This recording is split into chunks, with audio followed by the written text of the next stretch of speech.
Welcome to Market Insights, which is presented by International Market Centers. Market Insights is our monthly webinar series, which is an extension of our on-site and virtual programming for IMC's gift and home markets, which are located in Atlanta, High Point, and Las Vegas. So the Atlanta market, IMC, High Point market, and the Las Vegas market, and our soon-to-be digital market, which will be called Juniper. I'm Kimberly Porter, the Senior Programming Manager. Today's presentation is Market Insights, Back to Business, Attracting Buyers to In-Person Visits. We have with us Ron Bailey, Randy Kokonis, Donna McCullough, yes, Paul Zhang, and Clint Engel, which will be moderating.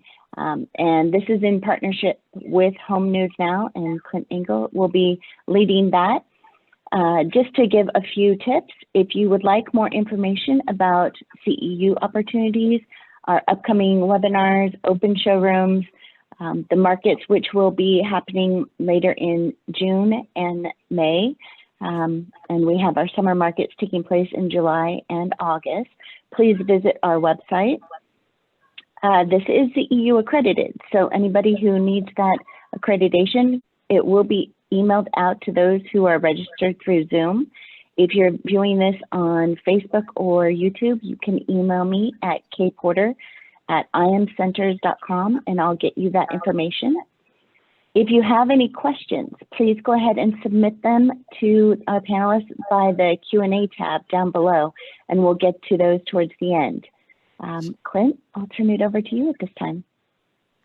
Okay, thank you very much, Kimberly. Okay. And thank you everybody for joining us, and Ron, Randy, Donna, Paul, thank you for taking time out of your busy day to address this important topic. And our time is limited, so I'm gonna jump right in. I thought I'd ask each one of you just to introduce yourselves and your store. And if you can, off the top of your head, maybe talk about a little bit about key takeaway from post-pandemic or post-lockdown, your key lesson you've learned as far as welcoming consumers back to your stores. Randy, can we start with you? Yeah, Randy Kokonis, Kokonis Furniture Mattress First in Ohio. We have 4 stores, 2 full-line stores, and then we have 2 specialty Lazy Boy mattress stores, all east of Columbus, everything. I'm 3rd generation. I have 2 sons, 4th generation, and they're pretty much running the business now. I'm kind of semi-retired, but I still come to work with them in town and everything. But as far as, we were closed down for 6 weeks, and we furloughed most of our staff. We kept about 12 of our staff on, and, we just tidied things up, had meetings, thought about how can we make changes from this. And I will say we come out the back end a much leaner, cleaner, and better company. We come back with like 7 less employees, and we've been so fortunate to do so much more business than we were doing before, easier and better. So we focused our staff to do things a lot better, and shifted some positions around, made some changes and everything, and which we can talk about here as we go on and everything. But that's pretty much it's in a nutshell. Okay, great, thank you. Let's go with you, Donna. I'm Donna McCullough, and our store is Dove Christian Supply, and we're located in Dothan, Alabama, which is right there in the corner where Georgia, Florida, Alabama meet. My husband and I are 2nd generation owners, and probably I would say we provide more than just church supplies though. We do carry a wide variety of products, from books, Bibles, gift items, apparel, just a lot of different things to encourage people in their faith, to help them grow their faith, share encouragement with others. And I would say probably the biggest thing that we kind of continue to do throughout this whole trying year and situation that we've all had to face is we were closed last March, end of March through May the 1st. We did realize though, I guess I say our mindset. Let me say that first. We had to change our mindset because, we kept hearing what you can't do as a small business. Like we couldn't open our store to customers coming in the store for that length of time, but we could do curbside and we could go on Facebook and we could do a lot of things. So we kind of just had to adapt that mindset, to not look at what we can't do as a small business owner, but look at what we can do and try to pivot and just become more adaptable instead of just kind of keep doing business the same way we had been. So. Great. Okay, Ron, should we go to you? Oh, Ron, you're on mute.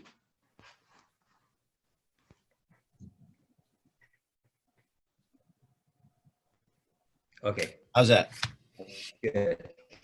I thought I was unmuted before. So my name's Ron Bailey, live in Anchorage, Alaska. We have 6 furniture stores. I started in my garage 32 years ago selling used furniture and ended up in new furniture, and it's been very good ever since. We offer everyday low prices, so we don't do any big sales, and we're sort of famous for that. And so one thing that enabled us, I think, that put us in a better position than some furniture stores is that our website has always had pricing on it. Because we have the same prices every day, it makes it easy to price your website. Guys that do the 40% off every other weekend, it's hard for them to keep up with their website. Yeah. So that's always been an advantage for us. And so when the pandemic hit, we were closed also for 6 weeks, laid off everybody but 8 employees, did a bunch of stuff over the phone and on our website, but that was it.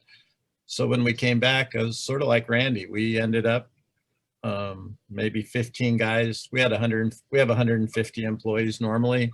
15 or 20 didn't come back for whatever reason. And yet we still did, I don't know, we're up 30, 40%. So we're doing more with less, and it's worked out really, really well so far. Still challenging, of course, but it's been good. Great. And Paul?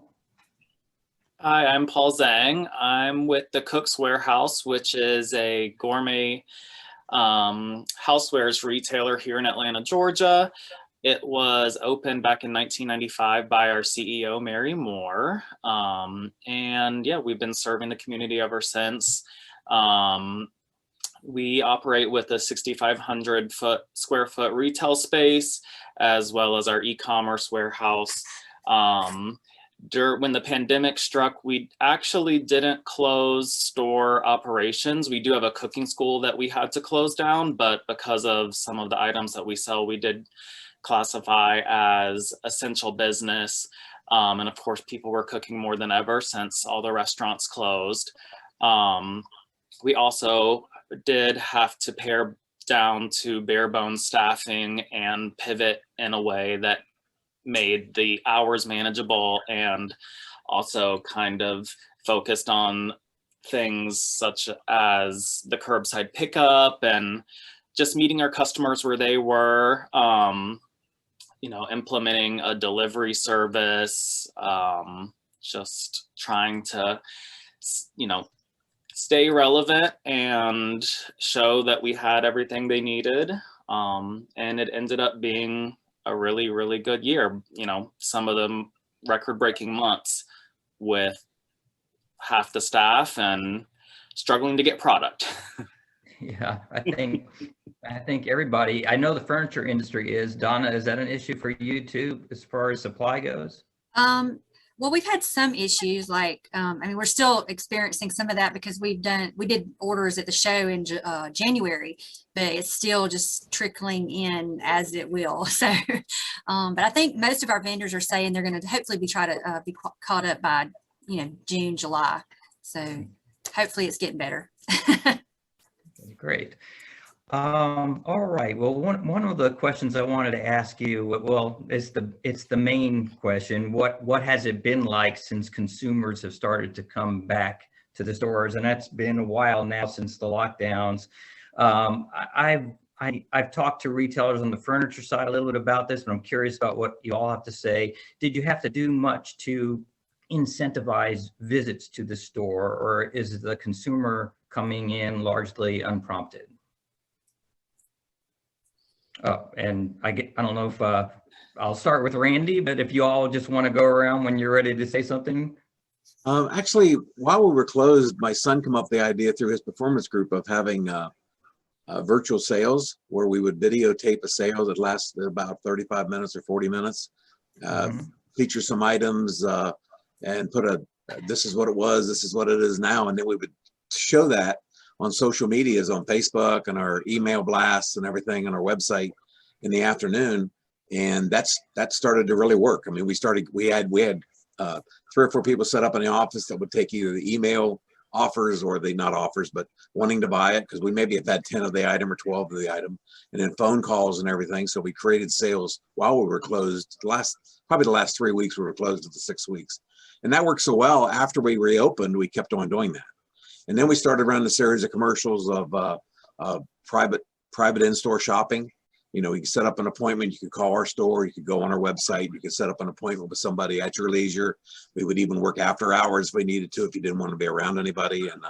And that worked out really well too. And it just started to kept going and kept going and kept going. And actually our first full month back was a record month for our company. And since then we've had 2 more record months in 2020 and start of 2021. So.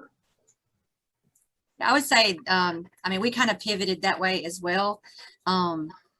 We actually, like I said, did curbside, and we actually laid off all of our staff because we're small scale compared to, I think, some of the guys here, that we only had like myself and my husband and 4 other staff members. And we knew that, you know, with the doors being closed to the public, there was no way we were going to generate enough sales to do payroll for everybody and everything like that. But me and him worked really hard, and we started doing the social media, really going live on Facebook. It hit about the time where we would generally have our Easter through Mother's Day sales, which is pretty much our, like, almost like Christmas for us in our genre of retail. So we we're down like 67% in sales for April, which was significant for us.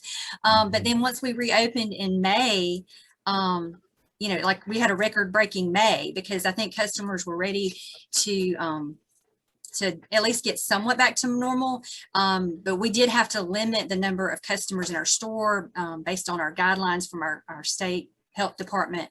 And we had to, you know, make sure everybody had recommend their masks on. We had to go through and sanitize everything every day, several times a day. You know, and then too, just dealing with the staffing, trying to cover everything, because our store is a pretty good size sales floor to cover with either way, whether we've got a lot of people or little people in there. The real thing, I think, was the building that community during the actual closure, where we went out of our comfort zone and did Facebook Live, which we had not been doing. I mean, we did social media, but not regularly, and definitely not going live and letting everybody see all of our faults and failures, and being more authentic and real, I guess. You know, you put that professional face on, but the COVID pandemic kind of wiped that out. All right.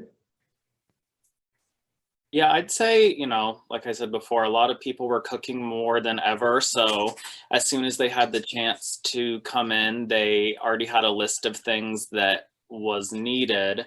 So while our traffic in store had plummeted, everyone that was coming in was spending a lot more time. It was like their one trip other than the grocery store, and our average ticket was through the roof. Of course, our online sales, it was just hard to keep up with. They were just flying through.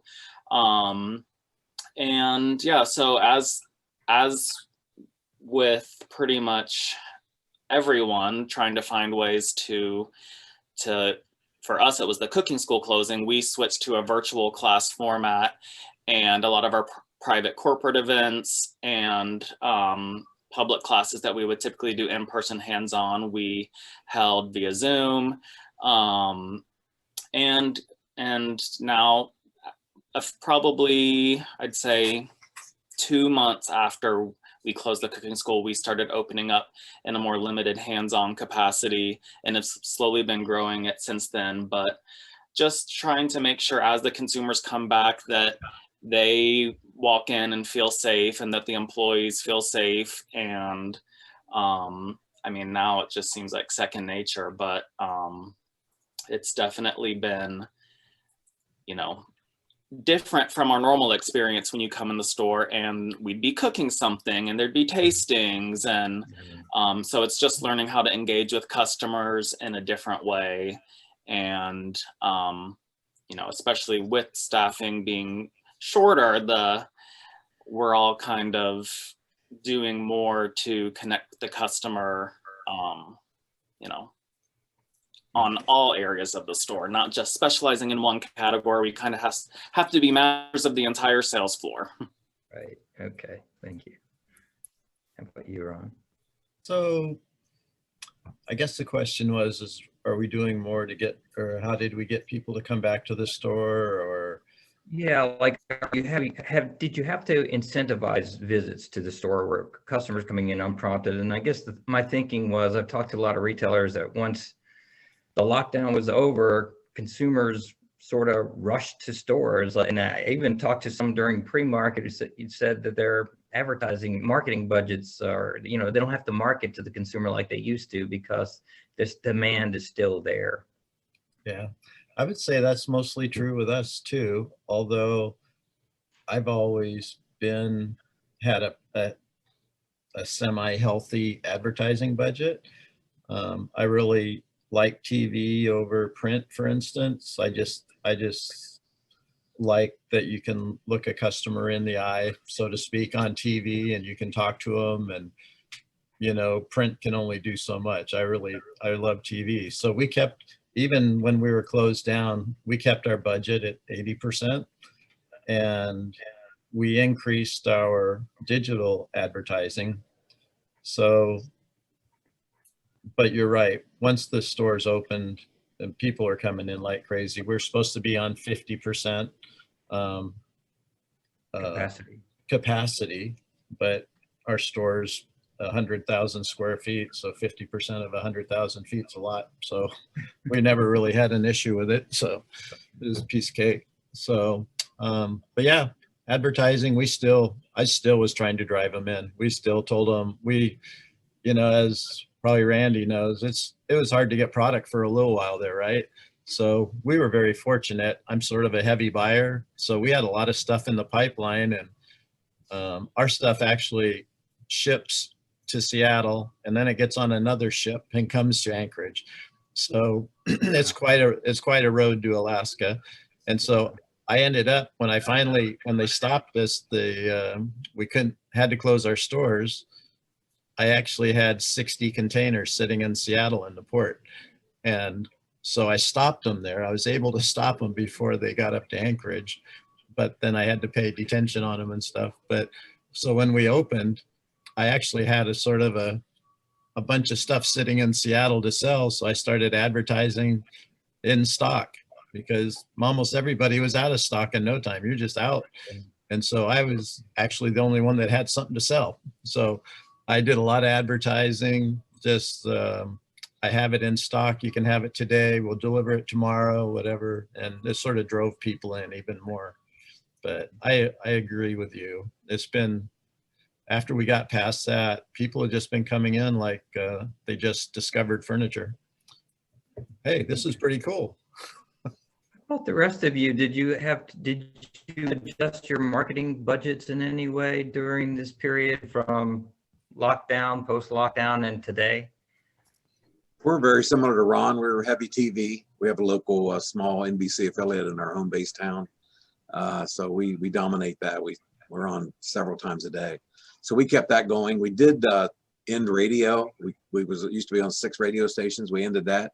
We shifted all those dollars to social media companies, and that really has been the thing that's catapulted and grew our business. We've got some unique numbers of, we track new customers, and all through prior to the pandemic, all through the pandemic until now, we've been tracking how many new customers per month, customers that are not in our system, never bought from us. And it's like 5 times fold more new customers in the last 8 to 10 months than we've ever had. Actually in March, so far this year, in 2020, first 3 months, we had 1,800 new customers in our system. We had 2,700 new customers January, February, March this year. That's new customers that never bought from us. Wow. And I think because we continued that advertising, and then we did the same thing. We buy heavy too. We have a lot of inventory. We didn't stop anything. We let everything continue to come and everything, and we were busting at the seams. But now I wish we were busting at the seams because it's all gone. And we kept on buying. We actually ran a campaign. We took a risk early. We bought more merchandise than any other of our competitors did. We have stock. Come in, you can buy it today, take it with you, or deliver it in the next few days and everything. And that really, really worked with customers. They loved that. Okay, great. Donna? We didn't really have to adjust our marketing budget. It kind of adjusted itself. A lot of the marketing we do is out in the community at like the Atlanta Food and Wine Festival and on-site things where we have a tent or a booth and are doing marketing out in person. But we also didn't really make extra effort or investment in more marketing because we were basically at full capacity as far as what we could handle, how much stock we had. It just kind of all worked out that way. And now we're looking more at how to ramp back up.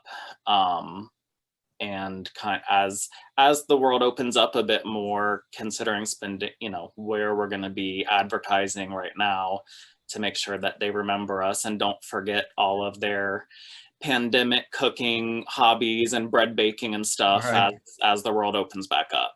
Right.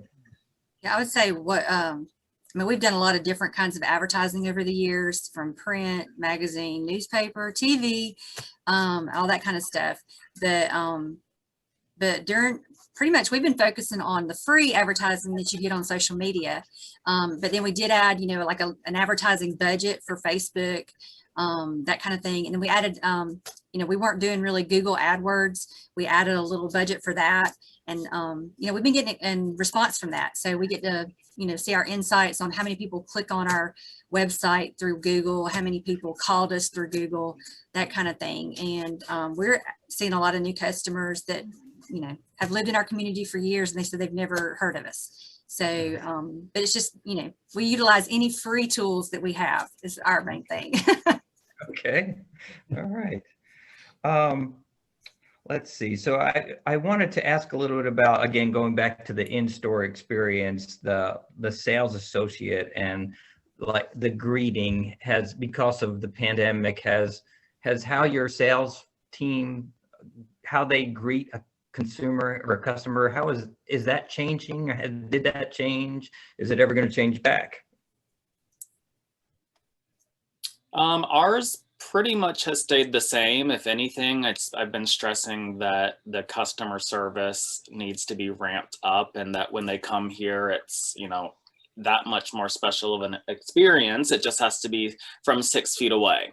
So, the main difference being, instead of, offering a cappuccino or a taste of something right when they walk in the door, stuff that we would typically offer to provide an experience and also keep them in the store longer, that part's missing. But instead we're focusing on asking, more open-ended questions and just keeping them in the store and further into the store, just based on conversation.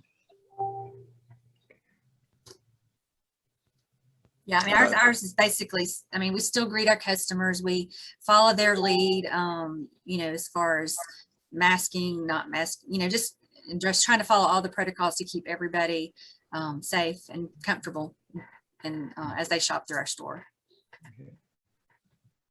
Same way with us. We greeted pretty much, we don't greet customers really close anyway. So we let them inside the door a little bit, and we'll greet them from maybe a 10 or 15 foot distance, and hi, welcome to the store. Thanks for coming in. and everything. We did, and they still do, when we're on the floor, everybody has a mask on. They are allowed, if they're working with the customer in an area, not with any other people around. If the customer doesn't have a mask, they can take their mask off if they want.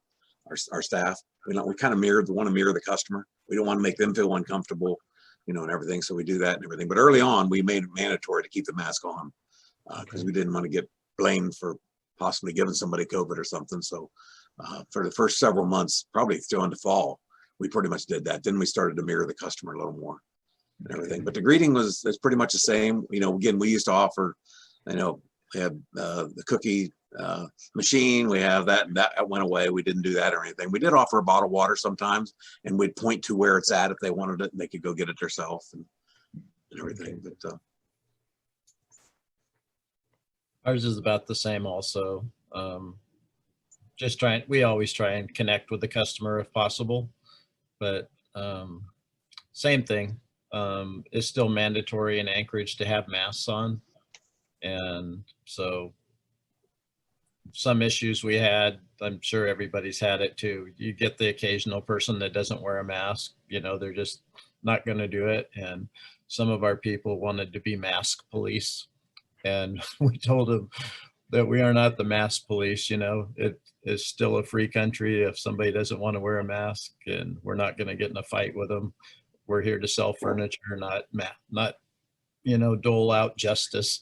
So but we've had a really good response. Lots of people coming in. Everybody's happy that they can come back in, and they're happy that we actually have stuff to sell. So we're good. I will say, I think we've never been thanked by customers more than in the last year. What do you mean? Thanks for being here. Thanks for helping us.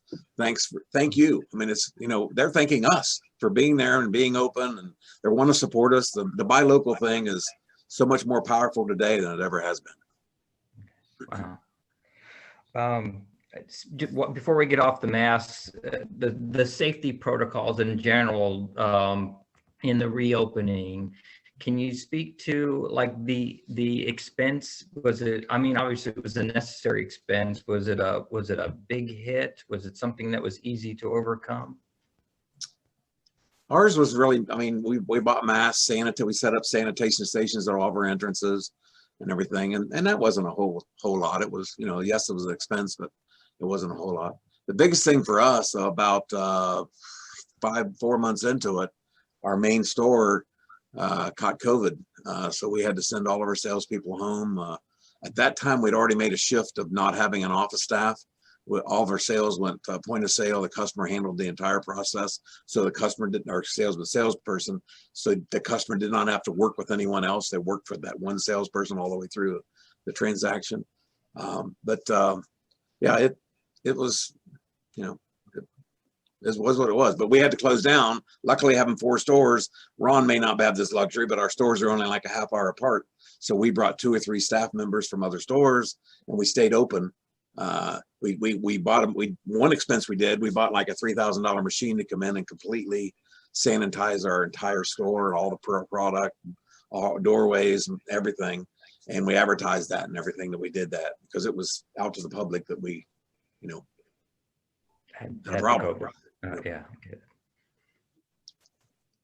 But customers still kept coming after, you know, with the other staff.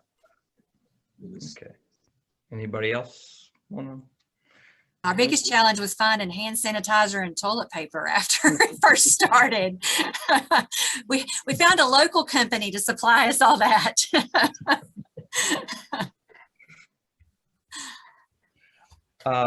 Okay, there's I had a question about merchandising and merchandising tips, and you've sort of, Ron and Randy, you sort of hit on this a little bit about what are you doing to keep your stores in stock during this time of severe supply disruption. So I know, Randy, I think both of you talked about it. You know, initially you had the stock because you didn't stop buying. You wish you had it now. What is it like right now, and what are you doing to keep your stores in stock now the consumer is coming back? Well, I mean, it's a challenge. It's a bigger challenge probably now than it was even a few months ago. I mean, it's things aren't getting any better. We got companies now that Some of our top companies are out till the late fall into 2022. So if we don't have it coming, obviously we've got a lot of merchandise coming. Actually, some of our top vendors put us on allocation. We used to, like one company, we had three trucks on order and they only gave us a truck and a half. And they said, we'll give you another truck and a half in another month and a half. Well, that's, that for us, that doesn't keep us enough product. So we've bought a few new companies. We've opened up with a few new companies that are shipping. Maybe are smaller companies that really weren't on the radar or so. But it's a struggle. It's, I would say we normally try to be 80% in stock and we're probably 30 or 40%, but we still have some stock. So we still have some stuff to sell. I've been around to some retailers around our area and it's almost embarrassing to go in their showroom because their stores are half empty. They've sold their floor models off and they don't have anything to sell. I don't know how they're doing it. In the gift side of things, we haven't really had that big a problem.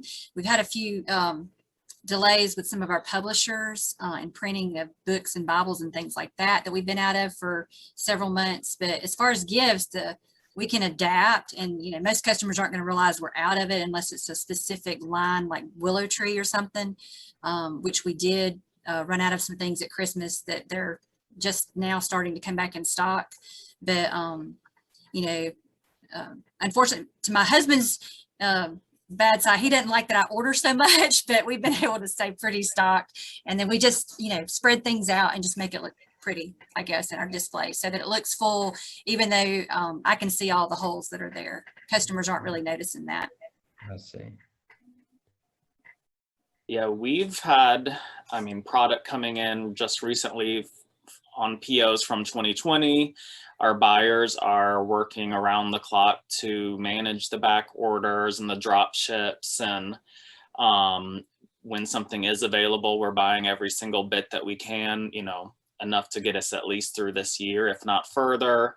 And also continually combing new vendors for backup options for the things that we typically have high velocity for and just aren't shipping right now. And then also looking at new categories and growing categories that we really hadn't prioritized before because we can find things. And then merchandising based on that and what stock we do have to sell. So the buyers have been busy. And Ron, have you been able to stay in stock? I know that's your goal. Yeah, we've been, I don't know why we've been fortunate, but we have right now, I have 130 containers at the port that, wow. and my warehouse is like 95% full. So wow. I have more than I can even handle at the moment.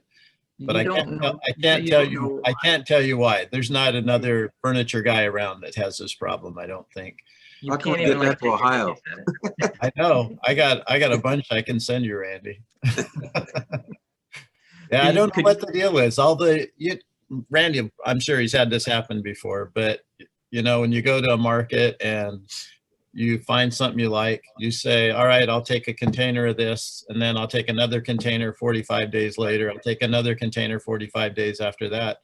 So you expect them to follow your directions, but they don't in a pandemic. They do whatever they want, the factories. And so instead of sending me one container, they'd send me 3 or 4. And it's a good time to have too much stock, but yeah, I've just been dumped on. Under normal times, that really hurts you, but right now you're exactly. So I can't complain, but I am out of some of my best sellers, and like Randy said, I've got a couple of vendors. I put in reorders, and they said they aren't even supposed to ship until November. 8 months from now. So everything's 8 months out. So it's really strange times. It is surprising how many customers, when you tell them 16 weeks, 20 weeks, they'll go, that's okay. We lived with our sofa this long. We can live, 16 more weeks. They understand. Because they're hearing it from everywhere and the news media and everything. So that's like there's still some that doesn't understand and they just walk out. I can't believe you don't have anything. They just don't. Yes. All right. So So I had that as a question. So let me just jump to that. I was wondering, are consumers losing patience with the wait? And I'm not sure that that fits for you, Donna and Paul. But if you have a thought on it, because it doesn't sound like they're, they're coming in and ordering for something that'll come in 6, 8 weeks or longer. But if that's the case, please chime in. And Randy, it's like, so they're not really, they don't seem to be too impatient right now. Do you think that's going to There's some change that down are, the but road? they're more understanding than I ever thought they would be. Majority of them are, because they've been to other stores and they've been online and they're seeing not available, not available, not available, not available, and everything. So they realize that there is a, we've had some cancellations, and we tell the customer when they cancel that, we're going to go ahead and keep your merchandise on order because we know we can sell it. We've got customers we can call right now and sell it. So why don't you shop around and see if you can find what you're wanting, and if you don't, get back with us because it's still coming. You're still going to have your merchandise coming, and even though it's not yours anymore, we may not sell it in time when you need it. So we've had them call 2 weeks later and go, "Hey, you still got that? We want to reorder," because they went out and looked around and they couldn't find anything any better, and they couldn't get any better news. So they've come back. They left thinking they could go find it. They can't. Yeah. It's an education process for the customer. We know what's going on, but just relaying that information to the customer is difficult. We actually put signage up all over our stores trying to explain it. It's a pandemic. There's a shortage of materials. There's a shortage of labor. There's a shortage of containers. There's a shortage of everything right now. And we've been training our salesmen to try and educate them in a nice way and say, you're welcome. Please go out and shop around. We're doing the best we can. Everybody is, we have more product than anybody else at the moment, but, and a lot of times they don't believe you at first. They got to go prove it to themselves. And then like Randy says, they'll be back usually. So, but there is definitely a learning curve for the customer too. And they don't believe it. Some of them are mad at first. And then I've had people, like you say, come back 2 weeks later and rebuy the exact same thing. So are they at the back of the line when they rebuy, or it's there for them? Well, it's like if a container of new upholstery comes in, it's usually gone in 7 or 8 days. So it's just a matter of if they happen to show up during that 7 or 8 days. Otherwise, they miss the window and then they're out again. So yeah, you hate to say it that way, but we really tell the customer we're not trying to pressure you. We're just letting you know that it's coming in tomorrow. It'll be gone next Saturday. If you want any of this, now's the time to speak up, or come back in a day or two. And then a lot of times they don't believe you. They come back and say, sorry, I sold them all. They're all gone. And, it's just part of the learning curve, I had to learn that as a buyer, when I was buying in the early days, somebody'd say, hey, here's a really hot deal. It's first come, first serve. And then I'd think about it. You don't have time to think about it. It's already gone if you stop and think about it, So it's sort of those type of days right now. And Paul, is Cook's Warehouse an on-order business at all? Like we do a lot of ordering? special orders. Yeah, so we keep a lot of special orders with certain vendors, and a lot of it has been managing expectations on the smaller stuff. That seems to be where the customers are a little less sure of the situation and maybe wanting to shop around, or they just aren't willing to take COVID as an excuse anymore, as one customer told us recently. But our main order business would be through like our large appliances, which pretty much, all of our vendors, whether it's outdoor appliances or the Wolf Sub-Zeros, are 8, 10, 12, if not further out. And that's the same information they're going to find anywhere else. And I think if anything, it's kind of helped us because customers are pulling the trigger and buying those appliances earlier in their renovation projects than they might have in the past. So it's kind of doesn't give them time to think about it or go elsewhere and look, once they, and, especially in that industry right now with construction, there's massive shortages on everything. So I'm sure they're hearing it from their general contractors, and they come in and, don't really blink when I say it's going to be 5 months to get that fridge. Okay. So. Yeah, we But see yeah. it more on the book side, our book publishers. And we still do catalog promotions. So we have actually had a situation where a featured title, because it was planned last fall, to go in the catalog, that publisher doesn't have any, and we're not able to get it until after our promotion's over. But, we put it on reserve for the customer and honor the sale price, that kind of thing. So that's where we've run into some issues with running out of things or not having it when we needed it. Okay. And so the customer's not blinking on that necessarily, but what about price increases? I've also heard on the furniture side that we've all seen price increases, and I'm sure you've had to pass on some to your customers. Are they blinking? Or it doesn't sound like they're blinking because the demand is still there, but maybe you can speak to, well, first, if you've had to pass along price increases and how the customer's reacting. Our price increases have been not too bad as far as the gift side. And I don't think the customers have really noticed it. We always get questioning on our pricing on our book and Bible side, because there's so many online, Amazon and Christian book, that cut our prices on that sometimes. So, but as far as gift items and tabletop and apparel, I don't know that customers have really even noticed that there's been like slight price increases, to be honest. Okay.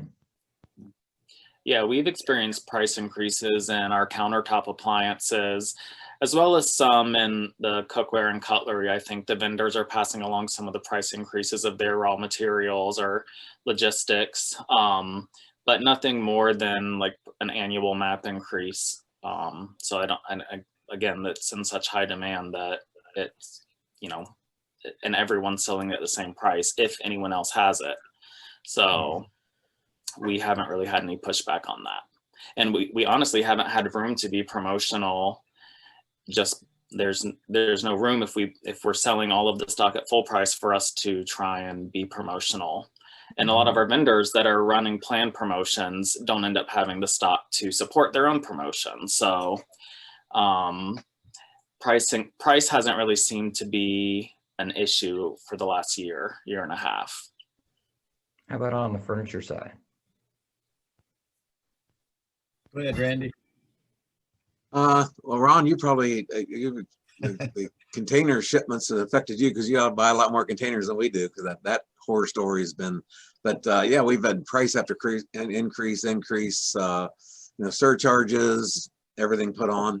Obviously, if customers got things on order, we wouldn't change their price, so that's hurt our margin. But at the same time, when we get the price increase, we're changing what we have. So by having stock, we're actually increasing our margins in a lot of cases. So if we have a 6 of something in stock and it goes up 8%, we raise our price 8 to 10%. So we're making now on that stuff we already paid for, we're making better margins. So right. As long as we're quick in doing that, and our computer system allows us to do that pretty quickly and change tags. So we walk the floor and do that weekly. As soon as we get something from a company, we go out and hit it right away and change the prices. And I will say, price means nothing to the customer anymore. I mean, we have sectionals that were $22.99 a year ago, and they're $29.99 now, and they're selling just as good, if not better, than they were. Actually, we look back and we go, why wouldn't they $29.99 last year? It's like. Yeah. But to be honest, we've actually tried to increase our margins. I mean, if we can find something on sale, we used to do just a straight keystone markup, I guess. But in the past couple of years, if we perceive the value of the item is worth it, then we're going to bump it up to get that little extra margin to cover not only the increases in the products, but the increases in the freight, anything to make as much margin as we can, because all costs are going up. Ron, were you going to say something? Yeah, we get bombarded every day with price increases. And then like Randy alluded to, since I'm buying containers are just ridiculous right now. So I had a contract. I always do yearly contracts because I know I'm doing several hundred a year. So I can get contracts and get a nice contract rate where it's always the same price, no matter if the market's going up and down, I always get the same price. It's been very nice for 15 years like that. So this year, or 2020, I don't know, it was 1,500 a container or something. I don't know, something like that. And, they're up to 10,000 a container right now. And people are fighting over them. And I heard the other day that Nike and Home Depot were fighting over 10,000 containers that they had to have for the fourth quarter. And Home Depot won at 18,000 per container for 10,000 contains. Yeah, I heard the Nike offering 17,000, and I didn't know they got outbid. Isn't that amazing? Yes. And so for us in the East Coast, it'd be like 3,500 to 4,000 a container. Yeah, it's just crazy. So I mean, it's the freight can be more than the goods that are in the container nowadays. Potentially, it can be like that. Yeah. So anyway, so yeah, same thing Randy said. We've raised our prices, and I've always been a low price guy, everyday low price. And I felt bad raising the prices, but it's like Randy said, they don't even balk at it anymore. It makes you wonder why you didn't do it earlier. And maybe I was leaving a lot of meat on the bone before, So how much do you think is they don't know the price of furniture because they're not shopping it every day versus they've got a lot of money to spend now? I think I'm not sure about everybody else, but in Anchorage, there's basically only five or six stores to shop, and plus the internet. Most everybody on the internet doesn't ship to Alaska. It's too expensive. So people can go on the internet, they can choose this and that, and then they get to the checkout and it says not available in Alaska. So that leaves our 5 or 6 competitors, and nobody has anything to sell, and most everybody's higher priced anyway. So I think up here they're all conditioned to, if it's in stock now, they just go for it. They've all learned. Anybody else? It's business wise, as horrible as this whole thing's been, for business, it's been pretty phenomenal. Mm-hmm. Margins are up, employees are down, sales are at record paces. I mean, if those 3 things doesn't add to your bottom line tremendously, I don't know what would. True story. Talking about employees being down and the labor market for a second, are you there's all kinds of stories about issues finding employees right now, despite so many people still out of work. Are you looking for, I know you've trimmed down and streamlined and it's been good for business, but are you looking for employees? And if so, are you able to find them? They're hard to find. We're looking for a few salespeople. We just hired a couple in the warehouse. We could use a couple more in the warehouse. It's tough. They make appointments for interviews, don't show up. We had 6 interviews set up a couple weeks ago. My son did. 3 people never even responded, never even showed up, never even said, I'm not coming. There's nothing. They just didn't show up. And that kind of stuff just didn't used to happen. I mean, it need to happen every once in a while, but it would be like 1 in 10, not 3 out of 6. Mm-hmm. Same up here in Alaska. You can't find anybody to work. I need salespeople. I need 2 managers. I need like 4 or 5 warehouse guys. Just cannot find them. Nobody can pass a drug test. If they do show up, they don't pass a drug test, and half of them don't show up. They did a little study up here the other day and put it on the news that the average person on unemployment in Alaska right now is making $23 an hour on unemployment. So, I mean, why are they going to come to work? So, I had a manufacturer we buy in Mississippi. Was looking for 100 employees, offered $25 an hour plus a signing bonus, and he gets hardly nobody to apply. That's in Mississippi. I mean, the cost of living down there's got to be a little different than it is in Alaska or Ohio or, Yep. you know, I mean, it's crazy. I mean, that's premium pay, I would think, for factory workers. I would agree. You know, I factory agree. workers in Ohio don't make that for the most part, unless they're specialty, you know, it's like, I think Amazon's $18 an hour, and, you know, I'm sure they're struggling to get people too, so. How about you, Donna? I think you said you scaled back too with the pandemic. Are you? Well, we like I said, we laid off everybody when we were actually closed, and then we started calling our staff members back. But through just changing times, and you know, we do hire a lot of college students because we're like a retail gift store kind of thing. But we've had so much turnover in the past year. It just got crazy. You know, and we've pretty much got a stable staff right now that that is doing a great job. We could use a couple more part-timers to fill in some gaps so that me and my husband could take a couple of days off to recover every now and then, because we do it all. I mean, I don't just get to sit here and do panels all day. I have to do ordering and sales staff, checking in inventory. Like I said, we're real small scale, small business for sure. But yeah, we could definitely use applicants, but you know, I don't want to hire crazy either. So, you know, so you don't put out no all calls anymore because you never know what you're going to get. So yeah, it's been a definite challenge on finding, you know, staff members who can work in our environment with our type of retail. So yeah, it's a big challenge. Yeah, same story here. We're really going to be needing some, maybe 4 or 5 part-timers for the cooking school coming up on summer camp season.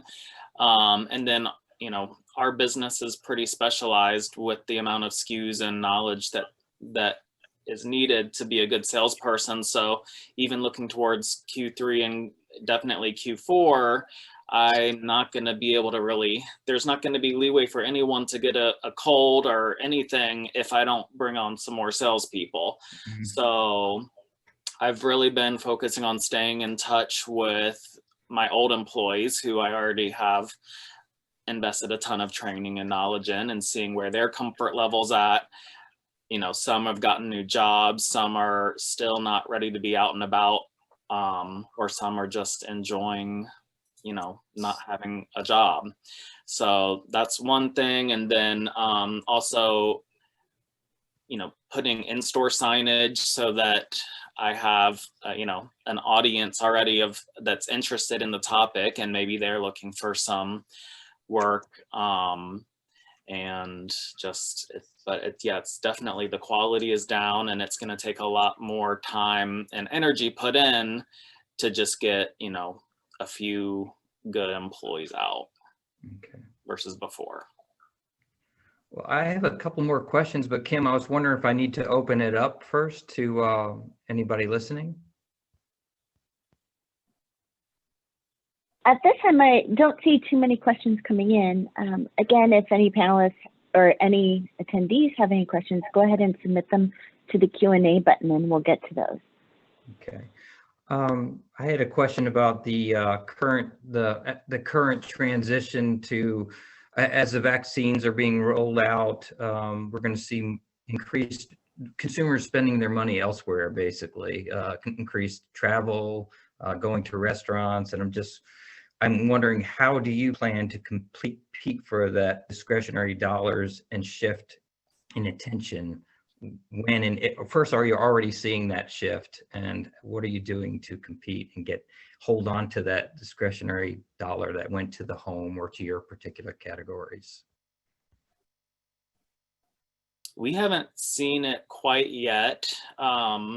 Definitely there have been some more vacations going on, but it doesn't seem to have impacted the growth in traffic or the growth in sales.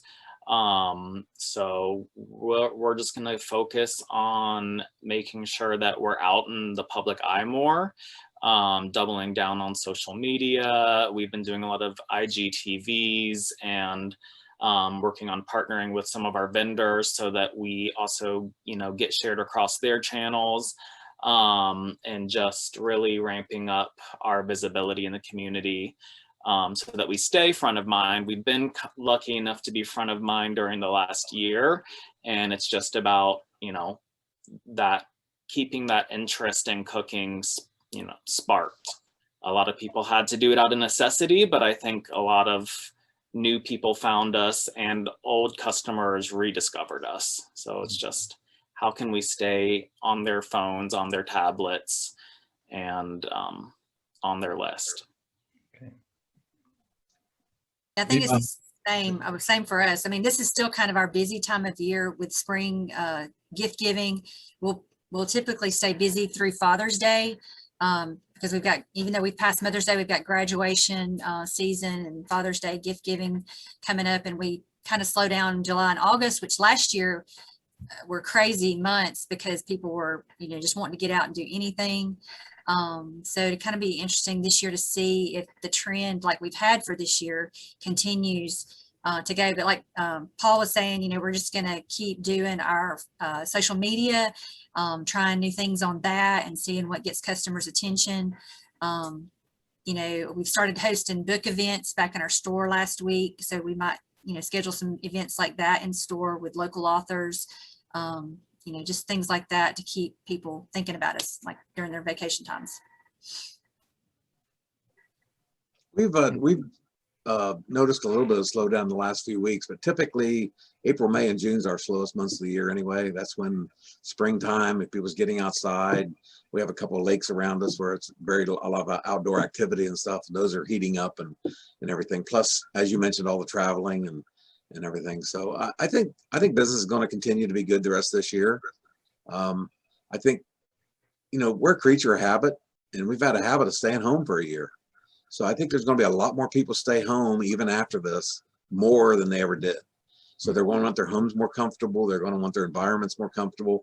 Outdoor furniture this year has been through the roof. I mean, even with bad weather, we doubled our outdoor sales already this year compared to last year, and we haven't even had good weather yet. So I just think let's make the nest nicer. Let's continue to do that. Home office business is through the roof. So. Yeah, I'm a little worried about it myself.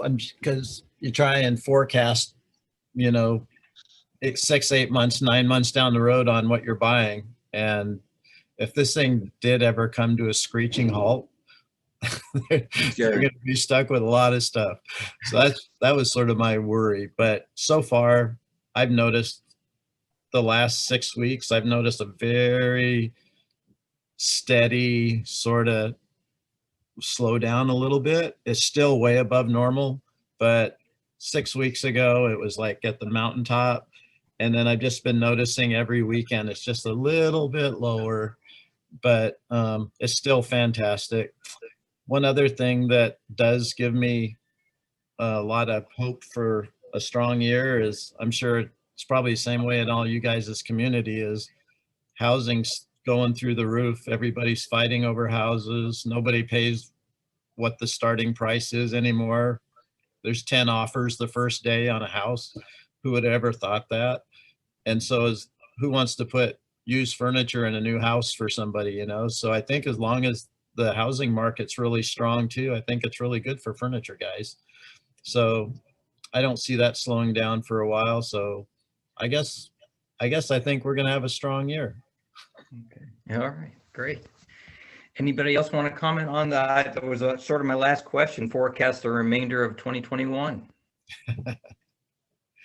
Yeah, I anticipate our business to continue to be really strong as long as we can keep getting the stock levels we're getting, and I anticipate that going into 2022 as well, especially as we're going to reassess kind of the capacity of our cooking school, which we limited, and grow our in-person events and do more just open to the public store events, probably in the fall, depending on what the guidelines of the CDC and all of that says. So I think we have a lot in our pocket to kind of pull out and continue to keep up the momentum that we've had from last year into early this year. I mean, I think our, fourth quarter is going to be crazy. When I got back from the January Atlanta show, I kind of was adding up my Christmas orders, thinking maybe I had over ordered, but based on how this year's going, I mean, I don't know. But a lot of our vendors right now are even just saying, hey, if you haven't already ordered Christmas, you're not going to get it because it's already allocated, So we're just trying to hopefully stay a little bit ahead and watch our inventory and still be careful with it, but make sure we do have, certain categories covered so that we can have product to, can't sell it if you don't have it. That's all right. All right, Randy, yeah, anything to add? No, nothing really to add. I just already made the comment and everything. So. Okay, well, I thank all of you for taking your time. This has been really educational for me, and I'll throw it back to Kim. We did have a couple of questions come in. What recruiting methods are you using for promoting for your sales and management positions?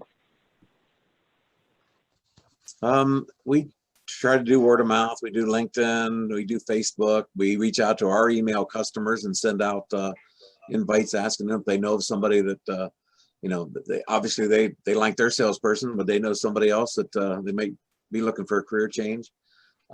One thing we have an incentive thing for our staff to get rewarded if they bring on somebody new. But we just heard of one from my Bose Performance Group of instead of offering like a $500 or $300 up front, this company offered $100 a month for the first year to the new hire, and also $100 a month for the entire year for the person that recruited them. So it's actually kind of like the same as what you'd be putting out if you put out $1,000 each or whatever, but they got to be with you a year to get it. And it's, they're thinking like $100 a month. Wow, that's pretty cool. An extra $100 a month for a year. So I think it's another way of thinking about it. I like it. I think we're going to try it. We've been using Craigslist, Indeed, just everything that we can. We've tried everything up here. We have pretty nice stores with big digital reader boards. We have them all over our reader board signs. I'm constantly offering jobs to anybody I meet that seems like a good person that I'd like to work with. I had a new guy the other day came over to do work on my yard, and he wasn't very good. I was watching him and I said, "Is this your first day?" He says, "Yeah, it's my first day." I said, he had a really nice way about him, and so there I am. I'm recruiting the landscaper. Yeah, that's true. Everybody's fair game when you need somebody, Now that we're going back out in restaurants and bars, and so you're running across people that are waitresses and bartenders, and they work terrible. Biggest thing we have is we're open Sundays. We're open till 7 o'clock Monday through Saturday, so the hours aren't the greatest. But those people that work in restaurants and bars, their hours are worse. So we can improve their hours and compete with their income if they're successful and do a good job. So it makes sense. You're going to kill off the restaurant industry for good. Yeah. Last question that was submitted is, as you are going to market, are you looking for different products, or are you visiting different exhibitors than you typically do? And what have those conversations been like, and what are you looking for, I guess, the rest of the year at market? We went to pre-market. It was the weirdest market I ever went to because I was going through showrooms that they had some new stuff, but it's not coming until 2022. I mean, it's obviously buying containers. You're used to that. It's 6 months away. It's 6 months away. It's 6 months away. But when it's a year away, it's kind of like, what am I even here looking at this for? And then we got some companies that like Lazy Boy. I mean, they're not shipping now to 2022. If you don't have it on order, you're not getting anything new till 2022.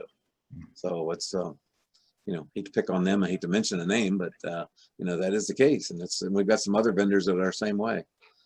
Are you buying if knowing that it's not coming till 2022? Do you still put in that order now so that if it's something, it's a new item, it's something we want. Yeah, we're putting a commitment in for it and everything. So there was a couple showrooms that were just almost empty. But we're going back to regular market because of that, because a couple of our key vendors are going to have several new introductions at regular market that didn't have them at pre-market. So there's enough reason for us to go back for a few days, and won't be a normal. Normally we'd go to pre-market 2 days and go to regular market 6 or 7 days. We stayed 3 days at pre-market, probably only going to be 2 or 3 days at regular market. We went to pre-market also. We picked up 3 new vendors. Just because I think you can't have all your eggs in one basket, so to speak, anymore. And a lot of our guys are saying 2022 also. And so I just don't like being stuck in that wheel where it's almost like they start training you to expect 8 months is okay or 9 months is okay. That's not okay. So I know things are hard right now. So anyway, I went out, we found 3 new vendors, really cool stuff. They're actually shipping in 60 days. And I just, fourth quarter is going to be a monster if it's like normal. If all you can say is, yeah, it's coming in January or February, I think you're going to miss out in my opinion. So I found guys that'll actually ship, or at least they say they will. Maybe it doesn't show up till 2022 and I'll be disappointed. I don't know. But I did make the effort to find some new people, and there are hungry factories out there. The really big guys, they sort of control our destiny, but there's a lot of small guys that are still hustling too, Yeah, On the we gift, have. I was gonna say, on the gift side, we usually meet with several of our key rep groups, and they're always rotating in new companies, it seems. But we're like real specific in what we search for, as far as being faith-based or inspirational, that kind of thing. So I do try to do a lot of market research or trends on products, that catch my eye, and try to actually get to see them in person when we go to the show, and allocate a little bit of time to just kind of walk a couple of floors and that aspect, and look for new companies and things that may not have come to our area yet. Yeah, and we've definitely done a lot of legwork recently, looking for alternative vendors and making appointments for the July show here in Atlanta based on alleged availability of shipping product. There are certain brands that we can't really move away from, but we're adding into the assortment, or we're looking at growing other categories. Like for us, it's a lot of lifestyle stuff and tabletop and even some gift.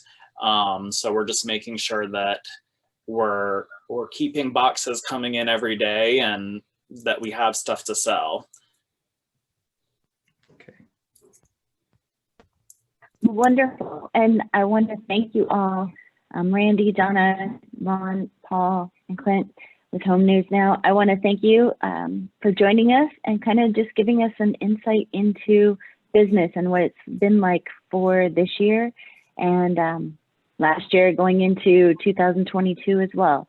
It's definitely been inspirational and kind of enlightening for everybody to have a glimpse into not only each of your specialized markets and product categories, but as an oversight of all of what we hold in America. I mean, it's everything that we use every day. So I just want to thank you.